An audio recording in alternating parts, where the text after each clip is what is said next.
Saya itu sebelum ngamen. Saya itu ngamen itu sebetulnya itu dulu pertama itu pakai sampingan juga. Saya kan bos Pinang sebetulnya.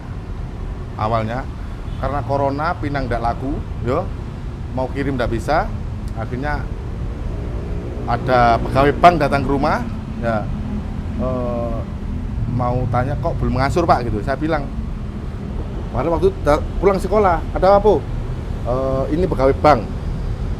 Ada apa? Ya rumahnya mau disita kan Bapak belum bisa bayar ya. Sebetulnya tidak banyak juga nominalnya, karena itu kan dibilang nganggur lah saya. Pinang tidak ada. Akhirnya Farel ngajak ngamen. Saya bilang kerjaan apa itu bikin malu. Saya bilang gitu awalnya. Tapi setelah itu satu hari ngamen kok hasilnya lumayan ya. Bikinlah, dapat perbaikin sound system, dapat perbaiki sampai bagus. Itu pun ngamen nggak lancar, nggak tiap hari. Terkadang mau berangkat ya, sudah berangkat dari rumah, sudah nyampe tempatnya, di situ dihidupin rusak soundnya, ulang lagi, gitu loh. Bahkan pernah satu hari ganti 3 kali powernya, pernah. Jangan dikira tiap hari terus ngamen, enggak. Terkadang juga, memang pernah lah, saya itu berangkat jam 2 malam, tapi itu nggak tiap hari juga. Memang pernah, gitu loh. Juga ada hari tertentu yang ke sana. Ya, Pak, menanggapi ini kan kabarnya pihaknya Rai sudah melaporkan ke KPAI dan Komnas Perlindungan Anak. Iya. Itu katanya sudah ada surat yang dilayangkan untuk Bapak. Belum ada. Udah menerima? Kalau surat layangan belum ada, oleh karena itu sebelum ada laporan datang ke rumah, karena saya juga merasa nggak begitu, akhirnya pengacara saya ini ngajak ke sini, oke lah, gitu. Dia juga ini yang anu semua. Mungkin ini agenda hari ini datangi Komnas Anak tadi seperti apa, Pak? Jadi gini, kita tadi datang di sini diterima dengan baik oleh Ketua Komnas Perlindungan Anak, Pak Agus Tinus Sirait di ruang kerjanya. Jadi kita diskusi banyak sama beliau terkait permasalahan ini. Saya selaku kuasa menjelaskan kepada beliau sebenarnya duduk permasalahan ini bukan antara Farel Prayoga dengan ayah kandungnya, Betul. tapi dengan manajer. Sebetulnya. Manajer sama ayah kandungnya, permasalahannya seperti itu.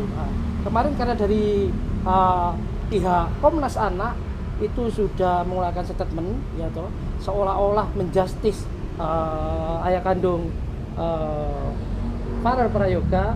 Jadi kita di sini klarifikasi untuk meluruskan berita itu.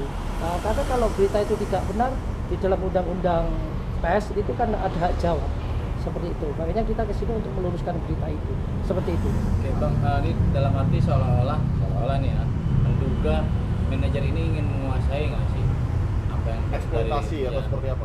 Ya, jadi kita lihat gini, kata-kata eksploitasi itu bisa eksploitasi seksual, bisa eksploitasi ekonomi.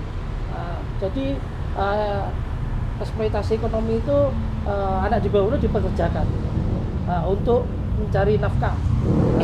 Itu. Terus kalau eksploitasi seksual itu terkait pornografi, ya dia dijual seperti itu untuk melayani pria hidup pulang, itu eksploitasi anak.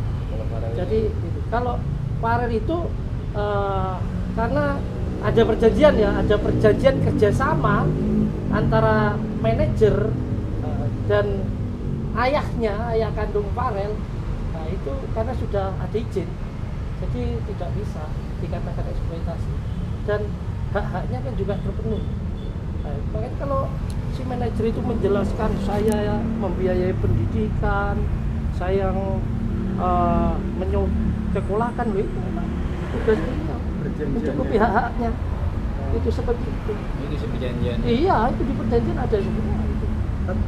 Tapi selama berkarir Farel Prayoga didampingi dengan manajer ini, Ya. itu mungkin prosesnya itu gimana kan biasa, walaupun emang diurus sama Pak Rais gitu. Apakah dari keluarga Pak Joko bisa gitu mendampingi juga selama mungkin mendampingi konser atau segala macam, itu gimana? Nah, kalau sekarang tidak bisa. Nggak ada sekarang. Nggak ada, nggak transparan beliau. Iya, sebenarnya kan sudah jelas di situ terkait pembagian ya toh. Itu ada semua di perjanjian itu. Ini tidak dijelaskan sama sekali seperti itu. Seharusnya kan saling komunikasi antara manajer dan ayah kandung kan seperti gitu, seperti itu. Nah, harusnya kan saling komunikasi untuk memantau atau melihat perkembangan si anak ini. Nah, tapi ini tidak dilakukan sudah. Itu dilarang oleh Om Rais atau seperti apa untuk mendampingi keluarga mendampingi Farel? Ya kalau Kalau soal itu, soal damping itu gimana ya? Ya mungkin karena kurang komunikasi lah antara Farel sama anak-anak saya, jadinya kurang bisa rukun lah, dia bilang gitu loh. Tapi sebetulnya itu dulunya emang anak saya nganter, yang Vanus juga kadang-kadang menantu saya. Tapi setelah ini nggak tahu manajernya itu kok nggak dipakai sama sekali, justru malah keponakannya, adiknya yang nganter itu. Ibarat satu keluarga lah. Coba aja lah sekarang di YouTube-nya itu. Oke, Kan- dan katanya juga komunikasi susah karena Bapak terlalu banyak atau terlalu sering ganti nomor sampai 4 bulan lebih. Gimana tuh, Pak? Kalau ganti nomor iya memang, tapi nggak tahu ada segitu apa enggak. Tapi saya ganti karena apa? Dibilang itu loh. Antara kan ada permasalahan saya sama istri saya kadang-kadang ya. Ya bukan masalah apa sih tuan sih. Dibilang saya ini bandel orangnya itu loh. Ada apa ya? Will lah dia bilang gitu loh. Jadi takut ketahuan saya buang. Bukan karena apa, karena itu aja. Juga tapi nggak sebanyak itulah. Nggak tahu kalau Rais bilang segitu ya nggak tahu juga. Coba suruh hitung lah dia kalau bilang gitu. Berarti sekarang sudah Farel bisa dibilang sudah tidak menyimpan uang kepada Bapak lagi ya? Saya memang dari dulu nggak pernah nyimpan uangnya, nggak pernah nyimpan. Kalau butuh saya minta, gitu. Itu dari dulu, Oh, Farel juga nggak pernah menitipkan hasil kerjanya ke Bapak? nggak pernah. Nah, berarti itu dengan 10 miliar itu gimana? Oh saya aja minta buktinya nggak dikasih, kira-kira betul apa enggak itu? Saya minta, ya bukti print aja itu ATM-nya, ada nggak segitu? Apalagi saya habisin, masuk akal enggak? Sebetulnya kalau bener loh, tinggal ngeprint. Ini Pak Joko penghasilan Farel yang masuk ke rekening Pak Joko sekian, ada kan, aman sudah. Oleh karena itu kalau saya sekarang dibilang ada perselisihan sama anak, saya bantah sama sekali itu, nggak ada. Kalau sama manajer, iya. Bang, ini berarti dalam arti ada dugaan ingin menjatuhkan karakter si bapak dengan pada si anak. Ngadu Ya. domba mungkin. Ya. ya jadi ya kayak ada semacam adu domba seperti itu. Dia kan tidak baik dilakukan seperti itu. Di saat para prayoga karirnya sudah naik, ya, beliau digoyang dengan isu seperti ini.